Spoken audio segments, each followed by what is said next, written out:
Good morning students. Next हमारा topic है types of reading. पठन के कौन कौन से प्रकार होते हैं। पठन को मुख्य रूप से 3 भागों में विभाजित किया गया है। पहला है सस्वर पठन, दूसरा है मौन पठन और तीसरा है गहन अध्ययन। सस्वर पठन, सस्वर पठन या हम कह सकते हैं इसको वाचन। जब हम इसको बोल रहे होते हैं तो इसको वाचन कहा जाता है, और जब हम इसको पढ़ रहे हैं, मन में पढ़ रहे हैं, तो इसे पठन कहते हैं। तो यहाँ पे बहुत थोड़ा सा यहाँ पे कन्फ्यूजन रहता है, लेकिन अगर सस्वर पठन भी बोला जाए चाहे वाचन बोला जाए, बात एक ही है। इसी तरह से मौन पठन या मौन वाचन अगर प्रश्न पत्र में आता है तो एक ही बात है, दोनों की जगह एक ही बात लिखनी है हमें।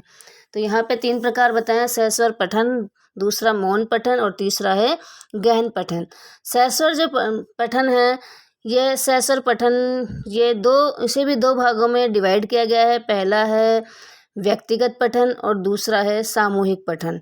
इंडिविजुअल जो पाठ किया जाता है एक व्यक्ति के द्वारा, और दूसरा होता है सामूहिक रूप से पठन किया जाता है। तो यहाँ पे हम इसको आगे एक्सप्लेन करते हैं। सस्वर पठन या वाचन जो है, सस्वर पठन से बालक में ध्वनि का आरोह अवरोह, बल, गति आदि के साथ वाचन के कौशल का विकास होता है। अर्थात उचित आरोह अवरोह के साथ, बल के साथ, स्ट्रेस के साथ, फ्लो के साथ ध्वनि को बोलने का जो विकास होता है, वाचन कौशल उसे कहा जाता है। इससे बालक की वाचन संबंधी अशुद्धियों का पता चलता है। बोलने में जो उसकी अशुद्धियाँ होती हैं उनका पता चलता है, जिन्हें शुद्ध करने में आसानी रहती है। वाचन के 2 रूप बताए, कई रूप हैं वैसे तो, मुख्य रूप से इसको व्यक्तिगत और संवेद 2 रूपों में बताया गया है। तो ये जो इसको अलग दूसरे तरीके से भी हम देखते हैं तो व्यक्तिगत रूप है, संवेद रूप है, आदर्श रूप है, अनुकरण रूप है। देखें उसके उदाहरण के रूप में हम देखते हैं, जब एक शिक्षक कक्ष में वाचन करके बालक को सुनाता है तो उसे हम आदर्श वाचन कहते हैं।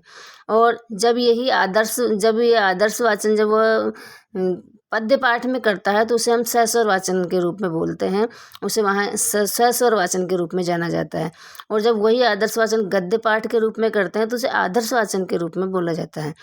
इसके बाद जब शिक्षक आदर्श वाचन कर देता है, सस्वर वाचन कर देता है, तो उसके बाद छात्रों से एक छात्र को खड़ा करके उसका अनुकरण, उसे बोलने के लिए कहा जाता है। तो उसे जो कुछ पढ़ाया गया है उसी वस्तु को उसे वापस से देखकर बोलने के लिए कहा जाता है, तो उसे कहा जाता है अनुकरण वाचन।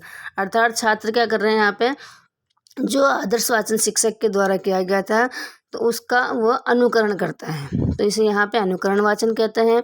इसके अलावा 2 भाग हैं। एक है व्यक्तिगत रूप से बालक कर रहा है तो वो है व्यक्तिगत वाचन, और अगर वही क्रिया वो सामूहिक रूप से एक साथ करते हैं, जैसे कविता पाठ में क्या जाता है, बालकों को, सभी बालकों को एक साथ बोलने के लिए कहा जाता है, तो ये होता है उसका संवेद वाचन।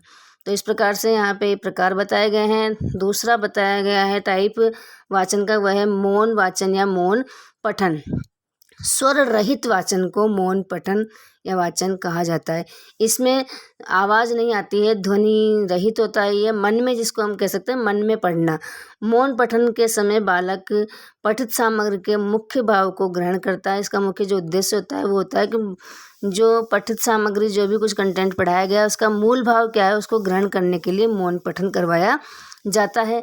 ये मन में ही होता है, बालक इसमें ना गुनगुनाता है, केवल मन में ही जो भी कुछ पठित सामग्री उसका पठन करता है। तीसरा जो है वह है गहन अध्ययन।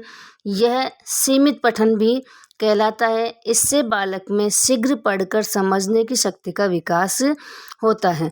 तो इनको हम आगे विस्तार से हम आगे देखेंगे। यहाँ मुख्य रूप से शॉर्ट में हमने पठन के प्रकार देखे थे, अब हम आगे इसके एक प्रकार जो हैं उनको लेते हुए और उनका अध्ययन करेंगे। पहला है सस्वर वाचन, लाउड रीडिंग।